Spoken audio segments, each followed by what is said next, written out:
चलो दोस्तों, चलिए नेक्स्ट चैप्टर देखते हैं। इसमें हम लोग ध्वनि यानी साउंड के बारे में पढ़ेंगे। ध्वनि क्या है? ध्वनि ऊर्जा का एक रूप है जो तरंग रूप में संचरित होती है।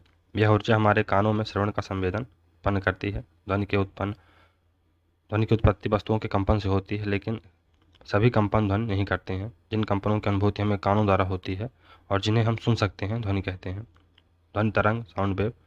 ध्वनि तरंगें यांत्रिक अनुदैर्ध्य तरंगें होती हैं। यांत्रिक होने के कारण इन्हें संचरण के लिए माध्यम की आवश्यकता होती है। चूंकि ये अनुदैर्ध्य तरंगें हैं, अतः ये सभी माध्यमों ठोस, गैस, द्रव में संचरित कर सकती हैं। निर्वात में ध्वनि का संचरण नहीं हो पाता क्योंकि माध्यम अनुपस्थित होता है, अर्थात वायुमंडल नहीं रहता। यही कारण है कि अंतरिक्ष यात्री चंद्रमा के धरातल पर एक दूसरे की बात नहीं सुन सकते हैं। ध्वनि तरंगों को निम्नलिखित रूपों में विभाजित किया जाता है।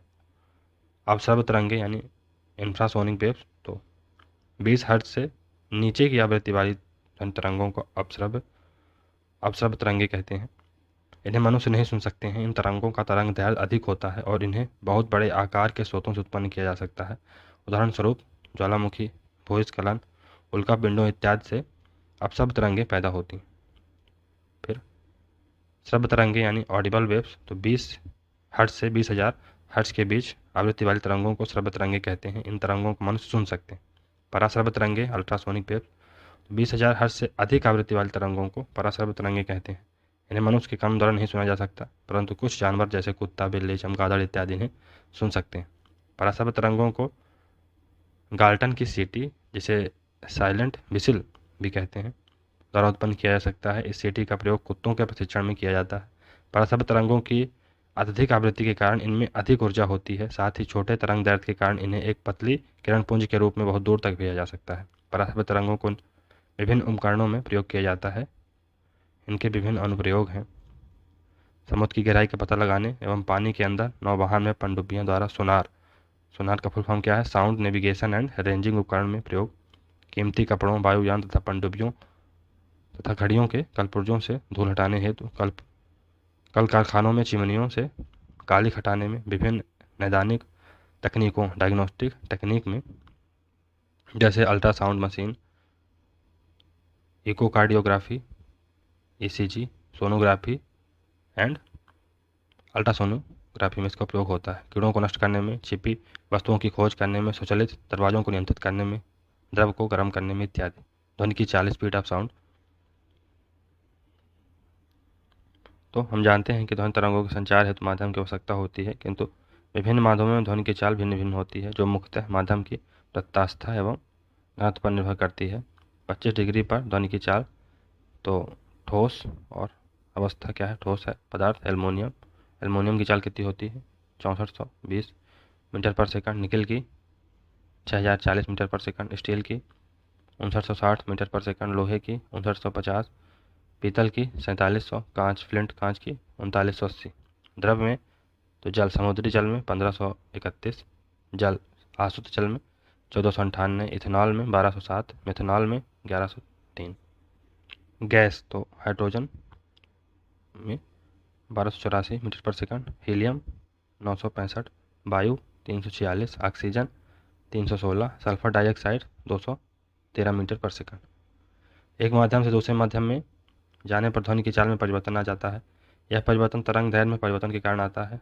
ध्वनि की आवृत्ति वही रहती है, अर्थात किसी माध्यम में ध्वनि की चाल ध्वनि की आवृत्ति पर निर्भर नहीं करती। किसी माध्यम में ध्वनि की चाल को एक मैक संख्या कहते हैं। यदि किसी पिंड की चाल एक मैक संख्या से अधिक हो तो इसे पराध्वनिक यानी सुपरसोनिक स्पीड कहते हैं, तथा पिंड की चाल 5 मैक से अधिक हो तो इसे अति पराध्वनिक चाल यानी हाइपरसोनिक स्पीड कहते हैं। जब कोई पिंड वायु में 1 मैक संख्या से तेज पराध्वनिक चाल से गति करता है तो वह अपने पीछे वायु में एक शंक्वाकार यानी कोनिकल विक्षोभ पैदा करता है। इस प्रकार के विक्षोभ को प्रघाती तरंग कहते हैं। प्रघाती तरंगों में अधिक ऊर्जा संचित होती है तथा इन प्रघाती तरंगों द्वारा अधिक शोर उत्पन्न होता है, जिसे ध्वनि बूम, सोनिक बूम कहते हैं। जेट लड़ाकू विमानों द्वारा उत्पन्न प्रघाती तरंगें इमारतों के शीशे चटका देती। ध्वनि की चाल पर विभिन्न भौतिक राशियों का प्रभाव। तो ताप का प्रभाव, किसी माध्यम का ताप बढ़ने पर उसमें ध्वनि की चाल बढ़ जाती है। वायु का ताप 1 डिग्री बढ़ाने पर वायु में ध्वनि की चाल 0.61 मीटर पर सेकंड बढ़ जाती है। समान दशाओं में समुद्र तल के निकट ताप अधिक और ऊंचाई पर ताप कम होता है। ऐसे में विक्षोभ मंडल के भीतर ऊंचाई के साथ ध्वनि का वेग भी घटता जाएगा। उदाहरण 15 मीटर ऊंचाई पर मैक संख्या 1 का मान समुद्र के निकट मैक संख्या 1 के मान से कम होगा। दाब का प्रभाव, तो दाब समान रहने पर गैसों में ध्वनि की चाल पर दाब का कोई प्रभाव नहीं पड़ता। गैसों में ध्वनि की चाल, गैसों में ध्वनि तरंगों का वेग न्यूनतम होता है। हवा में ध्वनि का वेग 0 डिग्री सेल्सियस पर 332 मीटर पर सेकंड होता है। भिन्न भिन्न गैसों में ध्वनि की चाल भिन्न भिन्न होती है। हल्की गैस में ध्वनि की चाल ज़्यादा तथा भारी में कम होती है। घनत्व का प्रभाव, ध्वनि का वेग माध्यम के प्रत्यास्थता एवं घनत्व पर निर्भर करता है। ध्वनि का वेग प्रत्यास्थता गुणांक के वर्गमूल के समानुपाती तथा घनत्व के वर्गमूल के विक्रमानुपाती होता है। यदि समान प्रत्यास्थता के दो अलग अलग माध्यम हों तो जिनमें घनत्व कम होगा उसमें ध्वनि का वेग अधिक होगा। ध्वनि की चाल गैसों के घनत्व अथवा अणुभार के वर्गमूल के विक्रमानुपाती होती है, यानी V is inversely proportional to 1/m का अंडर रूट। यदि दो गैसों के अनुभार m1 m2 हो तो उनमें ध्वनि की चालें V1 और V2 हो तो V1/V2 बराबर under root m1/m2। Hydrogen gas सबसे हल्की होती है, तो हाइड्रोजन गैस में ध्वनि की चाल अन्य गैसों की अपेक्षा अधिक होती है। आर्द्रता का प्रभाव, जल वाष्प का घनत्व शुष्क वायु के घनत्व से कम होता है, अतः नमी युक्त वायु का घनत्व भी शुष्क वायु से कम होता है। इसलिए जब वायु में आर्द्रता बढ़ती है तो ध्वनि की चाल बढ़ जाती है। यही वजह है कि बरसात के मौसम में सीटियों की आवाज़ दूर तक पड़ती है। माध्यम के वेग का प्रभाव, माध्यम के वेग की दिशा में ध्वनि की चाल बढ़ जाती है तथा दिशा विपरीत दिशा में घट जाती है। ध्वनि के अभिलक्षण, कैरेक्टरिस्टिक्स ऑफ साउंड, तीव्रता और प्रबलता, इंटेंसिटी एंड लाउडनेस। किसी एकांक क्षेत्रफल से प्रति सेकंड तल से गुजरने वाली ध्वनि ऊर्जा को ध्वनि की तीव्रता कहते हैं। वही प्रबलता कानों की ध्वनि के प्रति संवेदनशीलता पर निर्भर करती है। यद्यपि दो ध्वनियाँ समान तीव्रता की हो सकती हैं, फिर भी हम एक ध्वनि को दूसरे की अपेक्षा अधिक या कम प्रबल ध्वनि रूप में महसूस कर सकते हैं। प्रबलता तीव्रता पर निर्भर करती है, पर यह संबंध सीधा नहीं होता। चूंकि ध्वनि तीव्रता एक भौतिक राशि है, अतः इसका सटीक माप संभव है। इसका SI मात्रक माइक्रोवाट पर मीटर स्क्वायर बराबर 10⁻⁻6 जूल पर सेकंड मीटर स्क्वायर तथा समान प्रयोग का मात्रक बेल है। बेल के 10वें भाग को डेसिबल कहते हैं। ध्वनि की तीव्रता ध्वनि तरंग के आयाम के वर्ग के अनुक्रमानुपाती, आवृत्ति के वर्ग के अनुक्रमानुपाती तथा माध्यम के घनत्व के अनुक्रमानुपाती होती है। उदाहरण स्वरूप लंबी बांसुरी में बड़े तरंग दैर्ध्य एवं निम्न आवृत्ति तथा छोटी बांसुरी में छोटे तरंग दैर्ध्य एवं उच्च आवृत्ति की तरंगें उत्पन्न होंगी। ध्वनि के स्रोत तीव्रता, तो साधारण बातचीत 30 से 40 dB इसकी तीव्रता होती है। जोर से बातचीत 50 से 60, विद्युत मोटर 110 dB, सायरन का 110 से 120 dB, जेट विमान का 140 से 150 dB और यंत्र कारखाने का 100 से 120 dB। रेल की पटरियों पर हथौड़े द्वारा आवाज़ करने व कुछ दूर पर अपने कान पटरियों पर रखकर उन्हें सुनने में दो आवाज़ें सुनाई देती हैं, क्योंकि ध्वनि का वेग ठोस में गैस की अपेक्षा अधिक होता है। ध्वनि का वेग इस्पात में अधिक होता है, जिस कारण रेल की पटरी से होकर ध्वनि पहले पहुंचेगी, फिर वायु में होकर पहुंचेगी, इसलिए दो आवाज़ें सुनाई देंगी। तारत्व यानी पिच, तो किसी ध्वनि की आवृत्ति को मस्तिष्क जिस प्रकार अनुभव करता है उसे तारत्व कहते हैं। तारत्व के कारण ही ध्वनि को मोटा, ग्रेव अथवा क्षीण सिल कहते हैं। तारत्व ध्वनि तरंग की आवृत्ति पर निर्भर करता है। आवृत्ति बढ़ने पर ध्वनि का तारत्व बढ़ जाता है और ध्वनि तीक्ष्ण या पतली हो जाती है। स्त्रियों और बच्चों की आवाज़ का तारत्व में ज़्यादा होना ही उनकी आवाज़ का पुरुषों की तुलना में पतले होने का कारण है। ध्वनि के तारत्व की तीव्रता या प्रबलता से संबंध नहीं होता। ज़्यादा तीव्रता की ध्वनि का तारत्व कम और अधिक कुछ और भी हो सकता है।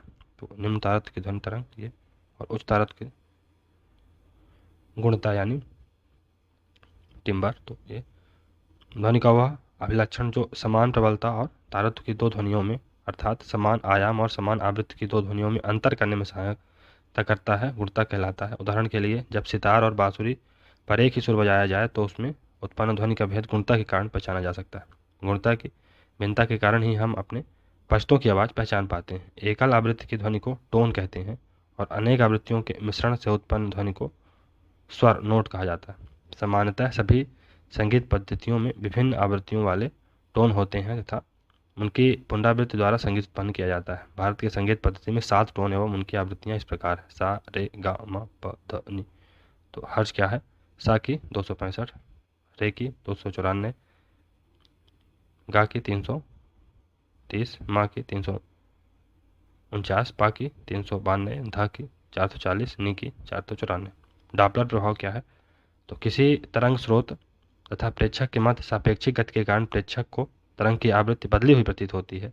तरंग की आवृत्ति में इस आभासी परिवर्तन को डॉपलर प्रभाव या डॉपलर परिवर्तन, डॉपलर शिफ्ट कहते हैं। डॉपलर प्रभाव के कारण ही जब रेलगाड़ी सीटी बजाते हुए आती है तो ध्वनि तीक्ष्ण सुनाई देती है, और जब ट्रेन दूर जाती है तो सीटी की आवाज़ मोटी होती प्रतीत होती है।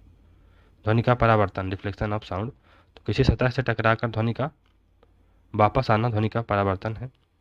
प्रकाश की भांति ध्वनि भी किसी ठोस या द्रव की सतह से परिवर्तित होती है तथा परावर्तन के नियमों का पालन करती है। ध्वनि तरंगों का तरंग दैर्घ्य अधिक होता है, इसलिए ध्वनि तरंगों के परावर्तन के लिए बड़े आकार के अवरोधक पृष्ठ की आवश्यकता होती है, जैसे पहाड़, दीवार इत्यादि। प्रतिध्वनि, इको। ध्वनि के परावर्तन के कारण मूल ध्वनि के कुछ क्षणों बाद सुनाई देने वाली उसके प्रतिलिप को प्रतिध्वनि कहते हैं। ध्वनि के परावर्तन के कारण मूल ध्वनि के कुछ क्षणों बाद सुनाई देने वाली उसके प्रतिलिप को प्रतिध्वनि कहते हैं। हमारे मस्तिष्क में ध्वनि की संवेदना लगभग 0.1 सेकंड तक बनी रहती है, अतः प्रतिध्वनि सुनने के लिए मूल ध्वनि तथा परावर्तित ध्वनि के बीच कम से कम 0.1 सेकंड का समय अंतराल अवश्य होना चाहिए। यदि हम मान लें कि 25 डिग्री सेल्सियस तापमान पर ध्वनि की चाल 346 मीटर पर सेकंड है, तो ध्वनि द्वारा वायु में 0.1 सेकंड में चली गई दूरी 346 मीटर पर सेकंड गुणे 0.1 सेकंड बराबर 34.6 मीटर होगी। अतः प्रतिध्वनि सुनने के लिए किसी परावर्तक पृष्ठ की न्यूनतम दूरी 34.6/2 तथा इक्वल टू 17.3 मीटर लगभग 17 मीटर होनी चाहिए। यह दूरी वायु के ताप के साथ बदलती जाएगी, क्योंकि ताप के साथ ध्वनि की चाल में परिवर्तन होता है। प्रतिध्वनि द्वारा समुद्र की गहराई, वायुयान की ऊंचाई, दूर स्थित पहाड़ की दूरी आदि माप सकते हैं। सोनार ध्वनि के इसी गुण पर आधारित है। चमगादड़ गहन अंधकार में भोजन की खोज तथा उड़ान के लिए ध्वनि तरंगें उत्सर्जित करते हैं तथा परावर्तन के पश्चात इसका संसूचन करते हैं। अनुरणन यानी रिवर्बरेशन। तो रिवर्बरेशन तो किसी हाल में ध्वनि स्रोत के बंद होने के उपरांत भी ध्वनि का कुछ देर तक सुनाई देना अनुरणन कहलाता है, रिवर्बरेशन कहलाता है। और वह समय जिसके दौरान यह ध्वनि सुनाई देती है अनुरणन काल कहलाता है। वास्तव में हाल की दीवारें, छत और फर्श के कारण बहुत परिवर्तन मल्टीपल रिफ्लेक्शन होता है, जो अनुरणन का कारण है। यदि किसी हाल में अनुरणन काल 0.8 सेकंड हो तो वक्ता द्वारा दिया जाने वाला भाषण श्रोताओं को स्पष्ट नहीं सुनाई देगा।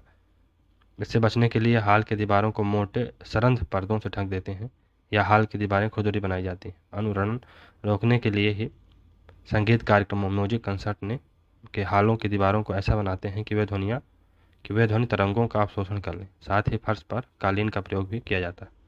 ध्वनि का अपवर्तन, रिफ्रैक्शन ऑफ साउंड। जब ध्वनि तरंगे के माध्यम से दूसरे माध्यम में जाती हैं तो अपने पथ से विचलित हो जाती हैं, इसे ध्वनि का अपवर्तन कहते हैं। विभिन्न माध्यमों में ध्वनि की चाल भिन्न भिन्न होती तथा भिन्न तापों पर ध्वनि की भिन्न चाल के कारण ध्वनि का अपवर्तन होता है। ध्वनि के अपवर्तन के कारण ही ठंडी रात में ध्वनि दूर तक तथा स्पष्ट सुनाई देती है, जबकि दिन में अपेक्षाकृत कम दूरी तक सुनाई देती है। ये ध्वनि का अनुनाद यानी रिजोनेंस ऑफ साउंड। तो हम जानते हैं कि किसी वस्तु की प्राकृतिक आवृत्ति जब कार्यरत आवृत्ति के बराबर होती है तो कंपन का आयाम अधिकतम हो जाता है। यह परिघटना अनुनाद कहलाती है। जब किसी ध्वनि की आवृत्ति ध्वनिक प्रणाली अकॉस्टिक सिस्टम की प्राकृतिक आवृत्ति से मेल खाती है तो ध्वनि तरंगों का आयाम बढ़ जाता है। इस परिघटना को ध्वनि का अनुनाद कहते हैं। ध्वनि का व्यतिकरण, डिफरेंस ऑफ साउंड। जब दो ध्वनि तरंगें किसी माध्यम में संचरित होते हुए किसी बिंदु पर मिलती हैं तो ध्वनि ऊर्जा का पुनर्वितरण हो जाता है। इस परिघटना को ध्वनि का व्यतिकरण कहा जाता है। यदि दो तरंगें उस बिंदु पर एक ही कला में होती हैं तो ध्वनि की तीव्रता अधिकतम हो जाती है। इसे संपोषी व्यतिकरण, कंस्ट्रक्टिव इन्फरेंस कहते हैं। यदि मिलन बिंदु पर दोनों तरंगों की कला विपरीत हो तो ध्वनि की तीव्रता न्यूनतम हो जाती है, जिसे विनाशी व्यतिकरण, डिस्ट्रक्टिव इंटरफेरेंस कहते हैं। कभी कभी संगीत कार्यक्रमों में विभिन्न स्पीकरों की ध्वनियों का व्यतिकरण होता है, जिससे कुछ स्थानों पर ध्वनि तीव्रता ज़्यादा जबकि कुछ स्थानों पर ध्वनि तीव्रता बहुत कम सुनाई पड़ती है। ध्वनि का विवर्तन, डिफ्रैक्शन ऑफ साउंड। जब ध्वनि तरंगें किसी अवरोध से टकराती हैं तो अवरोध के किनारों से मुड़कर आगे बढ़ती हैं। इस परिघटना को ध्वनि का विवर्तन कहते हैं। ध्वनि के इस गुण के कारण ही बाहर से आने वाली आवाज़ें कमरे के भीतर भी सुनाई देती हैं। ध्वनि प्रदूषण, नॉइज पोल्यूशन। तो वातावरण में अत्यधिक या अवांछित ध्वनियों को ध्वनि प्रदूषण कहते हैं। ध्वनि प्रदूषण के प्रमुख कारण हैं वाहनों की ध्वनियाँ, विस्फोट जिसमें पटाखों का शोर, मशीनें, जेट विमान, लाउड स्पीकर, कुछ घरेलू उपकरण इत्यादि। इन ध्वनियों की तीव्रता 90 से 95 डेसिबल से लेकर 140 से 150 डेसिबल की मध्य हो सकती है। 80 डेसिबल से अधिक तीव्रता वाली हानिकारक ध्वनि प्रदूषण कहलाती है। विश्व स्वास्थ्य संगठन द्वारा किसी नगर के लिए निर्धारित किया गया सुरक्षित ध्वनि प्रदूषण स्तर 45 डेसिबल है। तो ये मृत ध्वनि और ये प्रबल ध्वनि। अभ्यास प्रश्न देख लेते हैं। तो पहला क्वेश्चन है, पराश्रव्य या पराध्वनिक तरंगों की आवृत्ति कितनी होती है? तो इसमें दोस्तों 20,000 हर्ट्ज से अधिक होती है। ध्वनि तरंगें निम्नलिखित में से किनमें से होकर नहीं गुजरती हैं? तो ये निर्वात में रखा हुआ लकड़ी का खोखला पाइप से होकर ये नहीं गुजरेंगे। मनुष्य क्या श्रव्यता की सीमा क्या है? मनुष्य की श्रव्यता की सीमा 20 से 20,000 हर्ट्ज है। सामान्य टीवी रिमोट कंट्रोल में उपयोग की जाने वाली तरंगें अवरक्त किरणें होती हैं। नीचे दिए गए विकल्पों में से किनमें ध्वनि आर पार नहीं जा सकती? ध्वनि दोस्तों निर्वात में आर पार नहीं जा सकती। स्पष्ट रूप से प्रतिध्वनि सुनने के लिए परावर्तक सतह और सुनने वाले के मध्य कम से कम दूरी होनी चाहिए। कम से कम कितनी दूरी होनी चाहिए? 16.5 मीटर। ध्वनि का वायु में वेग अनुमानतः है। ध्वनि का वायु में वेग 330 मीटर पर सेकंड। नेक्स्ट क्वेश्चन है, निम्नलिखित कथनों पर विचार कीजिए। तो पहला है, कम लंबाई की बांसुरी से निम्न आवृत्ति की तरंगें उत्पन्न होती हैं। दूसरा, ध्वनि शैलों में से केवल अनुदैर्ध्य प्रत्यास्थ तरंगों के रूप में प्रगामी होती है। तो इसमें बी होगा, केवल 2 सही है, पहला गलत है। फिर पराश्रव्य वो ध्वनियाँ हैं जिनकी आवृत्ति 20,000 हर्ट्ज से अधिक होती है। लगभग 20 डिग्री सेल्सियस के तापमान पर किस माध्यम में ध्वनि की गति अधिकतम रहेगी? तो ये लोहे में सबसे अधिक रहेगी, ठोस में सबसे ज़्यादा होती है। माध्यमों, एक जल, दूसरा इस्पात, तीसरा नाइट्रोजन में ध्वनि की चाल को आरोही क्रम में रखिए। तो इसमें जो आरोही क्रम रखना है तो सही क्रम होगा 3, 1 और 2। 3 और 1 और 3, 1 और 2। चमगादड़ अंधेरी रातों में उड़ सकते हैं और अपना शिकार भी कर सकते हैं। इसका कारण है वे पराश्रव्य ध्वनि तरंगे निकालते हैं और उन्हीं के द्वारा निर्देशित होते हैं। यदि VA, VW और VS क्रमशः वायु, जल और इस्पात में ध्वनि की गति है तो VA, VW और VS, तो VA, VW, VS होगा, पहला इसमें आंसर सही होगा। फिर नेक्स्ट है कथन, समुद्र तल के निकट मैक संख्या 1 पर जा रहे वायुयान की चाल की तुलना में 15 किलोमीटर की ऊंचाई पर मैक संख्या 1 पर जा रहे वायुयान की चाल अधिक होती है। कारण, ध्वनि की गति परिवर्तित माध्यम के ताप पर निर्भर करती है। इसमें जो सही ऑप्शन होगा ए गलत है, परंतु आर सही। जब दो लोग आपस में बात करते हैं तब कितने डेसिबल की ध्वनि उत्पन्न होती है? जब दो लोग आपस में बात करते हैं तो लगभग 30 डेसिबल की ध्वनि उत्पन्न होती है। पहला कारण है कि अनुरण विशेषतः बड़े गिरजाघरों तथा अन्य बड़े भवनों में प्रतीत होता है। कारण, दीवारों, छत और धरातल से अपवृत्त ध्वनि का परावर्तन हो सकता है। तो इसमें क्या होगा? इसमें आर और ए और आर दोनों सही हैं और आर एक ही सही है। स्पष्टीकरण है, निम्नलिखित कथनों पर विचार कीजिए। पहला, विस्तृत रूप से प्रयुक्त संगीतिक स्वरग्राम जिसे द्विटोनी स्वरग्राम कहते हैं 7 आवृत्तियों वाला होता है। दूसरा, स्वर सा की आवृत्ति 256 हर्ट्ज होती है तथा स्वर नी के आवृत्ति 512 हर्ट्ज होती है। तो इसमें केवल एक कथन सही है, दूसरा कथन असत्य है। ध्वनि का तारतम्य किस पर निर्भर करता है? ध्वनि का तारतम्य उसकी आवृत्ति पर निर्भर करता है। मनुष्य को ध्वनि कंपन की अनुभूति किस आवृत्ति सीमा से होती है? तो 20 से 20,000 हर्ट्ज के बीच में। आर्द्र वायु में ध्वनि का वेग शुष्क वायु की तुलना में अधिक होता है क्योंकि आर्द्र वायु में शुष्क वायु की तुलना में घनत्व कम होता है। ध्वनि तरंगों में निम्न में से कौन सी घटना नहीं हो सकती है? तो ध्वनि तरंगों में निम्न में से ध्रुवण की पोलराइजेशन की घटना नहीं हो सकती। ध्वनि ऊर्जा का विद्युत ऊर्जा में परिवर्तन किया जाता है। ध्वनि ऊर्जा का विद्युत ऊर्जा में परिवर्तन माइक्रोफोन द्वारा किया जाता है। मनुष्यों के लिए मानक ध्वनि स्तर है 60 डेसिबल। डेसिबल किसे मापने के लिए प्रयोग किया जाता है? तो ये वातावरण में ध्वनि को मापने के लिए इसका प्रयोग किया जाता है। नेक्स्ट क्वेश्चन है, पराश्रय तरंगों के बारे में निम्नलिखित कथनों पर विचार कीजिए। पहला, ये कीड़ों को नष्ट कर सकती हैं। ये कपड़े से धूल हटाकर उन्हें साफ कर सकती हैं। इनका प्रयोग बीमारियों के उपचार के लिए किया जा सकता है। ये स्वचालित दरवाजों को नियंत्रित कर सकती हैं। तो इसमें डी सभी कथन सही हैं दोस्तों। ध्वनि का वेग अधिकतम होता है, तो ध्वनि का वेग अधिकतम धातु में होता है। निम्न द्रव्यों में से ध्वनि सबसे तेज यात्रा करती है। ध्वनि सबसे तेज स्टील में यात्रा करेगी। शिकार, परभक्षियों या बाधाओं का पता लगाने के लिए चमगादड़ अथवा डॉल्फिन किस परिघटना का प्रयोग करते हैं? तो ये प्रतिध्वनि निर्धारण का प्रयोग करते हैं। विश्व स्वास्थ्य संगठन के अनुसार एक नगर के लिए सुरक्षित ध्वनि प्रदूषण स्तर है 45 डेसिबल। रात के समय आवासीय क्षेत्र में शोर का अनुमानित स्तर है 45 dB। एक जैव पद्धति जिसमें पराश्रय ध्वनि का उपयोग किया जाता है सोनोग्राफी कहलाती है। चंद्रमा के धरातल पर दो व्यक्ति एक दूसरे की बात नहीं सुन सकते हैं, क्योंकि चंद्रमा पर वायुमंडल नहीं। म्यूजिक कंसर्ट के लिए हाल की दीवारों को ध्वनि का अवशोषण करना चाहिए। निम्नलिखित में से किस माध्यम में ध्वनि अपेक्षाकृत तेज चलती है? तो ये लोहे की छड़ पर तेज चलेगी। ध्वनि तरंगे ठोस एवं गैस दोनों माध्यमों में चल सकती हैं। निम्नलिखित में से किसका ध्वनि के वेग पर कोई प्रभाव नहीं पड़ता? तो दाब का प्रभाव नहीं पड़ता। नेक्स्ट है, एक मजदूर रेल की पटरी पर कार्य कर रहा था। एक लड़का कुछ दूरी पर अपने कान पटरियों पर रखकर जब मजदूर द्वारा की जाने वाले हथौड़े की आवाज़ को सुनता है तो उसे 2 बार आवाज़ें सुनाई देती हैं। इसका कारण है ध्वनि का वेग इस बात में वायु की अपेक्षा अधिक है। मनुष्यों के लिए शोर की सह सीमा करीब करीब होती है 45, ये 85 डेसिबल होगा, 85 डेसिबल। पराध्वनिक विमान किस प्रघाती तरंग को पैदा करती है? तो ये ध्वनि बूम को, सोनिक बूम को उत्पन्न करती है। 100 डेसिबल का शोर का प्रबलता स्वर संगत होता है यंत्र कारखानों के शोर से। फिर जब सितार और बांसुरी पर एक ही स्वर बजाया जाए तो उसमें उत्पन्न ध्वनि का भेद निम्नलिखित में से अंतर के कारण किया जाता है।